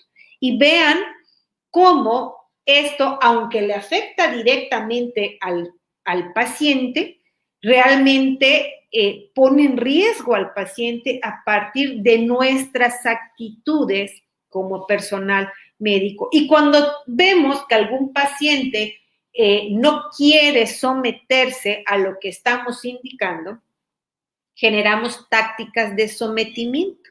Por ejemplo, una de las cosas que yo he observado con un grupo, hay un grupo de mujeres médicas, ¿no? Que hablaban, por ejemplo, que están en contra del aborto, pero cuando el aborto es la única opción, porque si la mujer no se va, se puede morir, no le permiten tomar la decisión de abortar. Le dicen que tiene que abortar, ¿sí? Y entonces el aborto nunca va a ser una obligación. Pero esta forma de darle la indicación de tiene que hacerlo es una forma de sometimiento. Y entonces vemos cómo puedo estar en contra de que tome su propia decisión, ya sea para no abortar o ya sea para abortar, ¿no? Entonces, esas son las formas de sometimiento. Otras formas de sometimiento que tenemos es cuando, por ejemplo, llega una persona con un intento de suicidio y entonces le castigamos a la persona por haberse atrevido a decidir por sí misma sobre su vida, y entonces se hacen tácticas de sometimiento como el lavado de estómago, como la inyección de agua, etcétera, para provocar más dolor, incluso para amarrar al paciente, ¿no? Bueno, esto ya está. Entonces, ¿cómo reacciona obviamente el personal médico a la violencia interna contrahegemónica? Que esto es, por ejemplo, cuando vemos a colegas o cuando vemos estudiantes que empiezan a rebelarse contra sus superiores, pues se le empieza a decir, bueno, es que si tú no puedes, salte. No, pues es que mejor renuncia a la residencia. No, pues es que ¿para qué veniste aquí? No, pues es que tú elegiste estar acá. Entonces empieza a ver esta forma de atenuación y bueno, la persona puede decir, pues sí, me voy porque yo no puedo estar acá y entonces tenemos personas que están renunciando a sus residencias más que por problemas personales, son por problemas de sometimiento y por problemas de violencia que se están viviendo en los hospitales, ¿no? Entonces, bueno, este es un ejemplo de algo muy famoso que pasó, ¿no? Que en 2015 sube un paciente una imagen de una médica donde estaba dormida y entonces surge este hashtag de yo también me dormí. Y pues esto generó una red de imágenes de médicos que hemos, y médicas y médiques que nos hemos dormido. Yo me acuerdo cuando estaba en ginecología, llegaba a la casa después del internado de ginecología, me acostaba a dormir y cuando despertaba ya era el día siguiente, o sea, ni comía, ni me bañaba, ni nada, era un agotamiento y muchas veces me dormía encima de la máquina de escribir, que la máquina de escribir sigue siendo una de las formas de tortura que se están llevando dentro del hospital, ¿no? Entonces, cuando se crea esto, una de las cosas que analiza y reflexiona el doctor Roberto Castro dice, ¿por qué si realmente el dormirse en el área laboral está ocurriendo por la violencia estructural del número de horas que el estudiante se queda? ¿Por qué en lugar de aprovechar el hashtag y denunciar estas violencias en las que vivía, se normaliza este agotamiento físico? ¿No? Entonces, bueno, son cosas que nos queda a reflexionar desde la vida de lo que es el ser médico, que pareciera que tenemos que tener horarios de trabajo extenuantes para poder alcanzar ¿qué? ¿No? Y bueno, una de las cosas que analiza también en un artículo muy interesante el doctor Castro es lo que es la ambivalencia sociológica y es precisamente el análisis de este hashtag, ¿no? Que dice, bueno, pareciera que el personal médico puede reaccionar enérgicamente, severamente, cuando alguien desde externo violenta al gremio, pero no logra visibilizar las violencias que van ocurriendo, incluso que van ejecutando en su vida cotidiana, ¿no? Y esto es lo que se establece como el orden de las cosas, que es lo que ocurre en esta formación médica, y entonces genera esta hipótesis en cuanto al proceso de educación profesional del campo médico exige formar un carácter, ¿no? Entonces, ¿cómo vas a formar un carácter? Mientras más veces yo te zapatee, más carácter vas a tener, ¿no? Entonces, esto incluye la incorporación de herramientas para ver, vivir y evaluar las formas de violencia interna hegemónica como naturales, como inevitables, incluso como necesarias. Ayer me decían, bueno, es que yo he educado así a mis alumnos y mis alumnos han sido personas exitosas, entonces me ha funcionado esta forma de normalizar la forma como yo he enseñado, ¿no? Y cuando yo ya soy la víctima, entonces digo, bueno, es que es el precio que tengo que pagar para que esta médica pueda educarme, para que yo pueda obtener la información. Y es que así es, y es que así es en todo el mundo, así es en todos los hospitales. Entonces, si no hay a dónde escapar, entonces, pues mejor lo acepto si esto es lo que quiero hacer, ¿no? Entonces, en muchos casos, muchos casos, la violencia interna hegemónica es invisible para los agresores y a veces también para las víctimas. Y esto los vuelve víctimas del sistema, pero la realidad es que debemos tener la capacidad de visibilizarlas, la capacidad de reflexionar y la capacidad de aprender cómo se van dando estas formas de hacer un cambio. O sea, si nosotros estamos observando que las nuevas generaciones nos están guiando hacia nuevas formas de relaciones sociales, ¿por qué resistirme a ellas en lugar de tratar de aprender qué es lo que está sucediendo y cuánto pudo haber sido mejor lo que he hecho para poder hacerlo mejor? Bueno, este es un ejemplo que redactan en ese artículo, ¿no? De un médico adscrito que en su formación decía en un pase de visita, ¿no? ¿Qué pasó en la guardia? Y el R4 dice, el R1 no pasó visita y entonces no hizo una indicación, ¿no? Y el R1 dice, pues sí lo hice, pero pues me faltó una nota. Y el médico adscrito le dice, no, pues doctor, te quedas el fin de semana y no le vayas a decir nada a nadie, ¿no? Entonces, ahorita sucede en el área de cirugía, donde por norma se cancela lo que es las guardias de castigo, se cancela en papel, porque otra cosa es la que sucede dentro del hospital y sucede a la luz de jefes de servicio, de profesores titulares, de jefes de división y de jefes de enseñanza. Y entonces, es que doctora, siempre ha sido así, no se va a poder cambiar. Y entonces cuando intentas mover los hilos, entonces empieza a ver lo que es la resistencia que ahorita vamos a aprender, ¿no? Y bueno, aquí un médico decía, así aprendes lo que es la disciplina, te va formando y eso es parte de ti, ¿no? Y lo debes de atender y aceptar como formativa, como propia tuya, pues para ir mejorando, ¿no? Tu calidad médica, ¿no? Y obviamente a veces se cae en abuso, pero pues esto te da la jerarquía y entonces vas entendiendo, ¿no? Y la residente R3 que te dice, a ver, espérate, tú ni siquiera vas a hablar conmigo, ni siquiera te dirijas a mí, tienes que hablar con el R2 y etcétera, ¿no? Entonces sabemos que ese tipo de violencia, incluso hay muchas personas que deciden no hacer la residencia precisamente porque se resisten a vivir este tipo de violencia. Y todavía cuando van en la calle le dicen, ay, qué lástima, pero tú tan inteligente y no hiciste una residencia. Y entonces empieza esta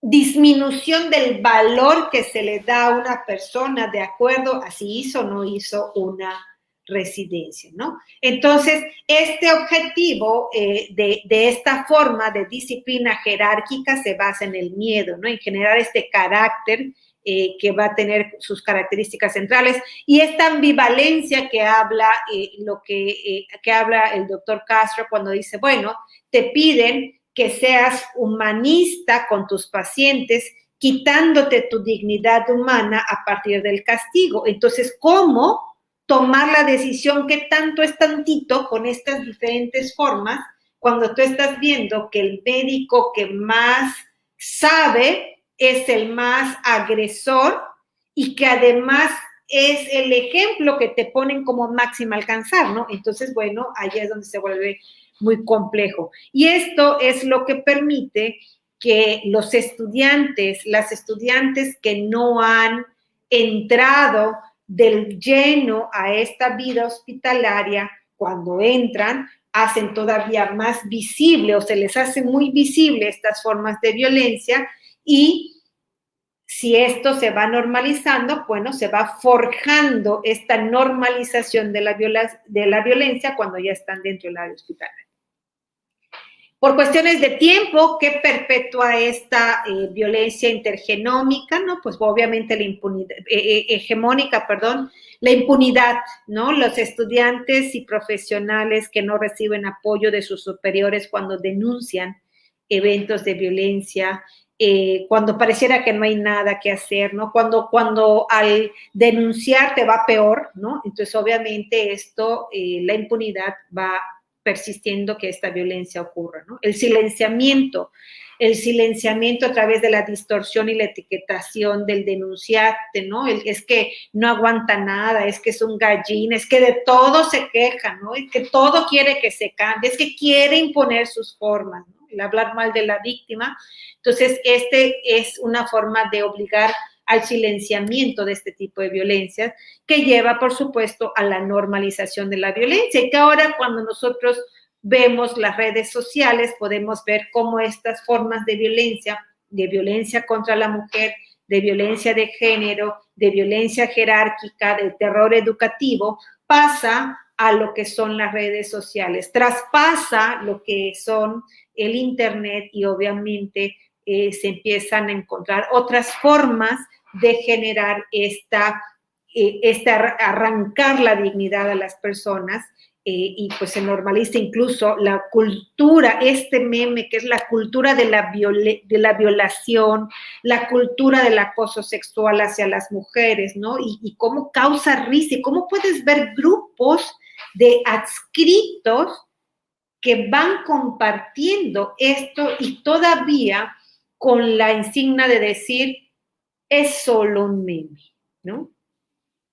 Y obviamente, al quitar estos parámetros de lo que nos hace ser humanos, nos pone en riesgo de atentar precisamente con la propia vida. Y tenemos realmente pues muchísimos estudiantes que han perdido la batalla a través del suicidio, y que han perdido realmente la batalla a través del feminicidio, y precisamente por estas violencias que no son reconocidas como una realidad.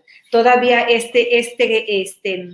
meme que tengo aquí de los MIP de antes, de los MIP de ahora, curiosamente lo ha compartido una persona que pues es del grupo Provida, ¿no? Y que además es del grupo de mantener esta forma conservadora, de jerárquica, ¿no? De dominación, y de que si no te aguantas, no solo ahora son débiles, sino que son femeninos, porque hay este sistema patriarcal de que lo femenino es débil. Entonces, vean cómo se normaliza, y cuando lo ves compartido dentro de grupos de área médica, y además lo ves que nadie, o que solo hay una persona que dice, no, esto no lo voy a permitir, ¿no? Entonces, vemos que hay una normalización, hay un silenciamiento de estas violencias que se van viviendo en el campo médico. Silvina, a mí me gustaría hacer aquí una pequeña pausa para reflexionar sobre todo en tu diapositiva anterior acerca del suicidio.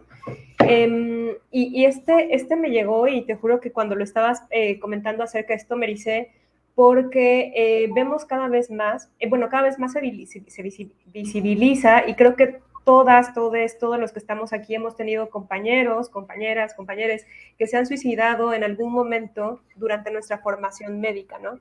Y generalmente la figura de la persona que decide quitarse la vida se ve como una persona débil, que no se atrevió, que se doblegó ante el sistema, que no podía, es el débil de la cadena, ¿no? Y probablemente hasta así debió de haber sucedido. Y no lo estamos viendo como lo que realmente es un asesinato del sistema. El sistema lo llevó hacia ahí. No hay otra salida para estas personas. El sistema lo va acorralando, ¿no? Y entonces hay que empezar, y me gustaría justo, y esta es la plataforma que hemos escogido para hacerlo, para visibilizar este tipo de situaciones, ¿no? Dejar de ver a la persona que decidió tomar su vida, o sobre todo a la persona del área médica, porque en este momento estamos hablando del área clínica, ¿no? Que decide quitarse su vida ante las presiones y el acoso constante del sistema, y empezar a visibilizarlo como lo que realmente es una víctima del sistema, es un asesinato del sistema. Y pues bueno, ahora te dejo continuar porque creo que ya nos queda bien poquito tiempo. Está interesantísimo esto, muchísimos comentarios. Le agradezco a todas las compañeras que están compartiendo sus artículos. Me voy a asegurar de que esto siga circulando. Muchas gracias. Efectivamente, Rubí, y la verdad es que siempre dan pautas de cuándo está habiendo una afectación de salud mental, en el sentido de que tengo residentes que consumen medicamentos para aguantar las guardias, para aguantar los estudios, para aguantar realmente lo que es esta violencia que va en contra de los derechos humanos, que es el ejercicio de hacer una residencia o de hacer un internado, ¿no? Y que incluso se normalice, es que se suicidó porque tomaba medicamentos. Es que esta persona que está reclamando, la verdad es que pues toma medicamentos, entonces es depresiva y por eso entonces, ¿no? Cuando uno no comprende cuál es la estrategia del violentador para escoger a las víctimas, pues obviamente siempre va a culpabilizar a las víctimas, ¿no? Y eso es lo que tenemos que visibilizar las personas que somos tomadoras de decisiones y que tenemos a nuestro cargo formación de recursos humanos. Y que es bien curioso porque si hablamos, por ejemplo, de CONACYT, que va evaluando si formas recursos humanos a través de cuántas clases das y a través de cuántas tesis haces, pues bueno, habría que evaluar cómo se dan esta formación de recursos humanos desde una forma saludable, que eso pues obviamente no se va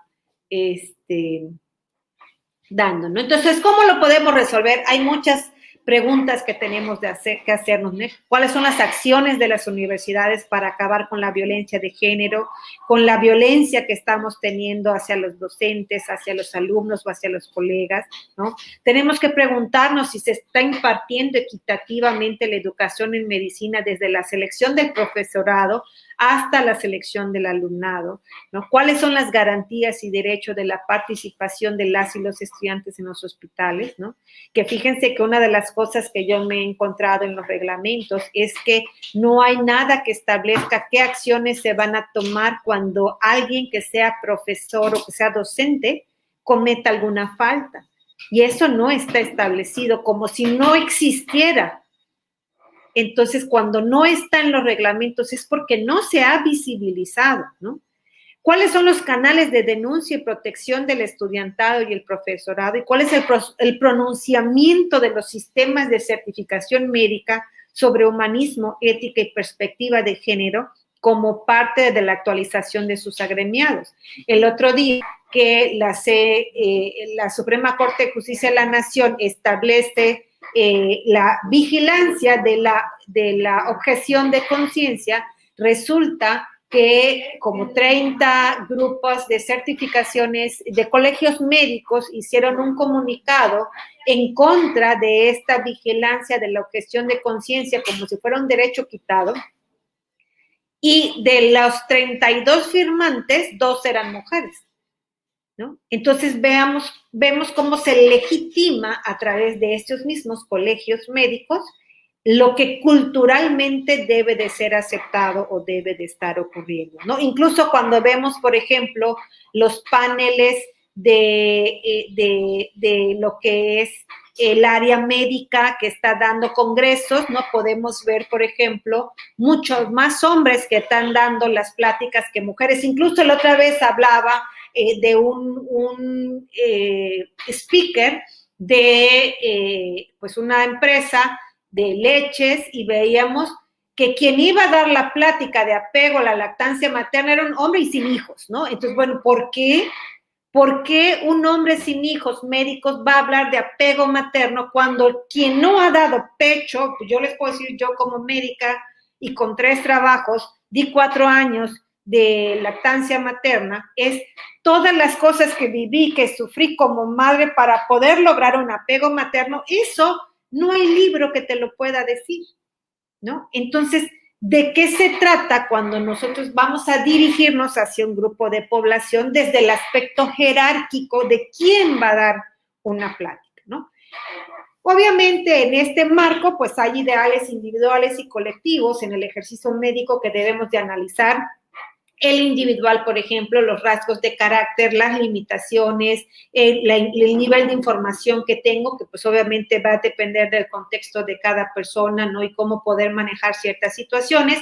Y desde el colectivo tenemos que trabajar con reflexiones éticas, ¿no? Obviamente la ética se basa también en este sistema patriarcal y capitalista, entonces la ética tiene que ser todavía más reflexivo en equipos multidisciplinarios donde tengamos personas de de ramas feministas, de los diferentes tipos de feminismo que dicen las interseccionales, personas desde el aspecto patriarcal, o no ver, por ejemplo, que estemos tomando decisiones para las mujeres en un grupo político donde ni mujeres hay, ¿no? Entonces, bueno, hay circunstancias de cómo tenemos que reflexionar la ética, cómo tenemos que hacernos, incluirnos como grupo en la formación de derechos humanos y en docencia, no solamente en medicina, nos urge formación en derechos humanos, etcétera, ¿no? Tener esta visión humanística, esta perspectiva de género, tener evaluaciones de salud mental periódicas y obviamente evaluar que estas estructuras de aprendizaje a partir de la violación de los derechos humanos, que esto es de las formas más aberrantes de educación en el área de medicina, obviamente el lenguaje inclusivo y algunos ejemplos, y siempre me dicen, no, es que el lenguaje inclusivo fue por culpa de no sé qué político, hay años, 20 años de lenguaje inclusivo, lee, ¿qué pasa cuando un universitario, un profesionista deja de leer? Cuando un profesionista deja de evolucionar en su autoaprendizaje, lo que vemos es este rompimiento y esta resistencia al cambio, que dependiendo cuál sea el lugar que ocupamos en esta escala, va a ser las actitudes que voy a presentar como resistencia al cambio. Y siempre quien está empujando para hacer el cambio va a ser focalizada como la persona que está actuando mal, como la persona que no sabe liderar o la persona que no sabe ser condescendiente o empático. Hay mucho que tenemos que aprender de resistencia, de entender dentro del grupo de resistencia al cambio. Aquí en esta página se dan muy puntualmente cosas que tenemos que ir reflexionando desde nuestra individualidad para poder ir mejorando a esta resistencia al cambio. Y pues yo les agradezco realmente muchísimo esta invitación, Rubí. Me encantaría poder leer los comentarios o preguntas si hay y lo que se pueda responder en estos 10 minutitos, 9 minutitos que nos quedan. Claro, mira, más que preguntas, tenemos muchísimas participaciones desde un punto de la reflexión, muchas compañeras que han compartido publicaciones bien interesantes, incluso publicaciones que ellas mismas han hecho para visibilizar las violencias que estamos viviendo. Hay algunas que me impactaron muchísimo, sobre todo algunas compañeras que han estado hablando, contando, compartiendo con nosotros sus historias de violencia, ¿no? Sobre todo compañeras, eso es lo que más me ha impresionado, que la mayor parte de las historias de violencia que hemos estado recibiendo en el chat son por parte de compañeras, ¿no? Por ejemplo, y sobre todo esta parte de ver a la mujer como un ente fisiológico que tiene un final social específico, versus sabernos como realmente un ser que puede pensar, que puede desarrollarse, que puede evolucionar desde lo profesional y por todo tipo de aspectos, ¿no? Hay un comentario que me llenó de indignación más arriba que quería yo leer hace un rato acerca de una compañera que recibió esta violencia en la cual le decían, además una violencia oculta, ¿no? Que era un médico que le decía, le da una calificación alta a la compañera diciéndole, aquí está. Cuando hacía trabajo de campo, una médica cirujana adscrita me contó que en una de sus tantas evaluaciones el evaluador la calificó con 9 en un rubro sobre trato a sus pacientes, diciendo esto: es muy hormonal, se conmueve demasiado. Ella le recriminó al médico y este violentamente le contestó, ya ve cómo si es hormonal, no se le puede decir nada porque luego resulta que es violencia de género, ¿no? Todas estas violencias ocultas, justificadas, lo que hablábamos acerca de el currículum interno, ¿no? ¿Qué otras reflexiones? Tenemos muchísimas reflexiones, no sé ni por dónde empezar. En estos 9 minutos que nos quedan, hay muchas cosas. Bueno, he estado tomando apuntes de todo lo que dices, no te puedo mostrar cómo está llena mi libreta de todo el conocimiento que me lleno. Creo que una de las cosas que vale la pena reflexionar antes de terminar este taller es que creo que hemos aprendido que necesitamos realmente un cambio estructural, ¿no? Desde diversas trincheras.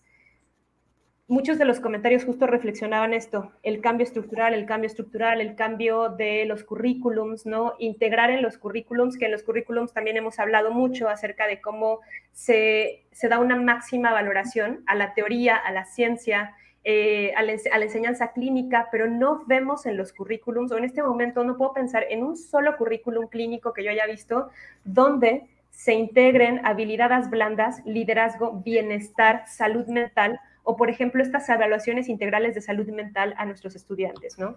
Estudiantes, y cuando digo estudiantes me refiero a todos, desde medicina, residentes, posgrado, etcétera. No lo vemos. Sin embargo, quiero retomar una reflexión que tú hiciste que creo que es sumamente importante en este punto en el que vamos a dar cierre, y es acerca del cambio individual, de no desvalorizarnos a nosotros mismos como personas que también educan, como personas que también enseñan. Entonces, me gustaría retomar una figura, ¿no? Siempre vemos esta figura del maestro, del profesor y del supervisor, que son sumamente rígidas, son sumamente violentas, que culturalmente es la enseñanza con sangre entra, pero nunca nos hablan acerca de la figura del mentor, que es sumamente diferente, ¿no? Que también la mencionaste en algún momento y me encantó. ¿Quién es realmente el mentor y quiénes somos mentores? Y todos nosotros los que nos hemos formado en el área clínica, en algún momento, como tú mencionabas, vamos a ser mentores. ¿Y cuál es la diferencia entre el mentor o el profesor? La diferencia es que el mentor, y quiero rescatar, todo esto es una reflexión que hice a través de lo que tú decías, ¿no?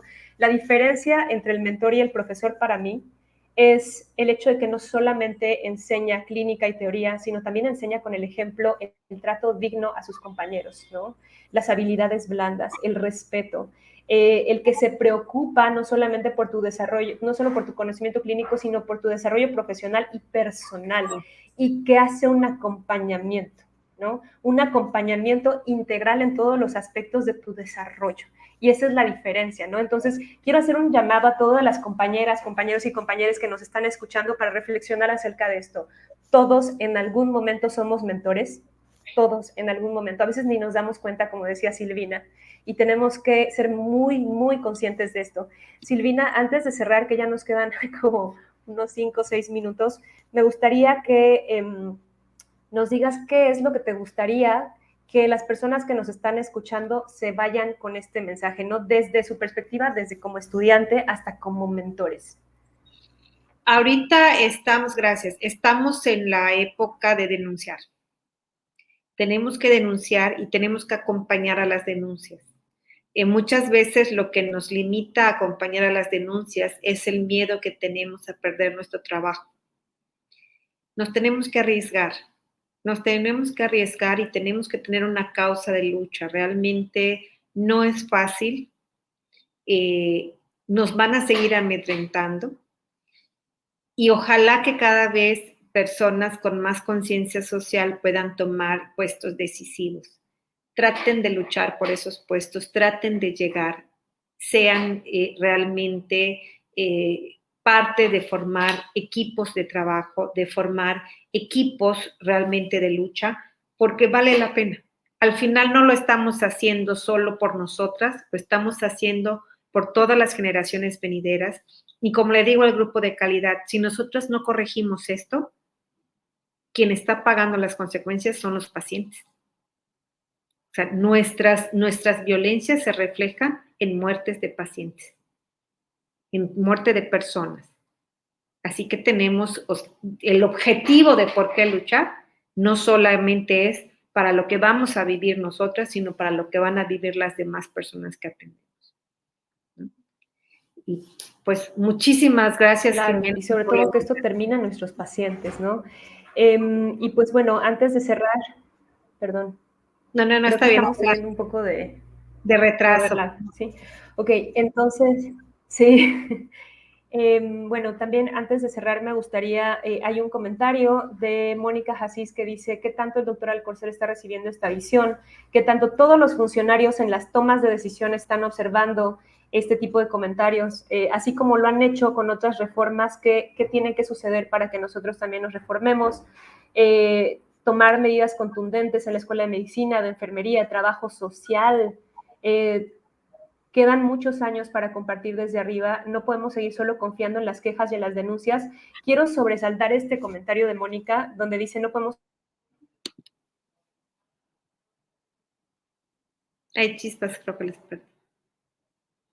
Importante, así como yo creo que las universidades y los centros de educación siempre han sido semilleros de cambio, ¿no? Iniciadores de movimientos. Yo creo que si esta es la generación del cambio y estamos viendo, como tú bien decías, que en esta generación estamos viendo cambios muy dramáticos, sobre todo todos estos movimientos que han estado empezando. Esto también podría ser un movimiento muy importante que acompaña a los movimientos sociales que ya están ocurriendo y que impactaría niveles. Entonces, compañeras, compañeros, gracias por estar aquí el día de hoy, compañeros. Espero que pues haya valido su tiempo y que se hayan llevado muchas enseñanzas de esto. Silvina, muchísimas gracias por todo el conocimiento que nos has transmitido. Me voy conmovida, me voy contenta y me voy con mucho aprendizaje. Y pues eso sería todo por el día de hoy. Muchísimas gracias a todos. Muchas gracias.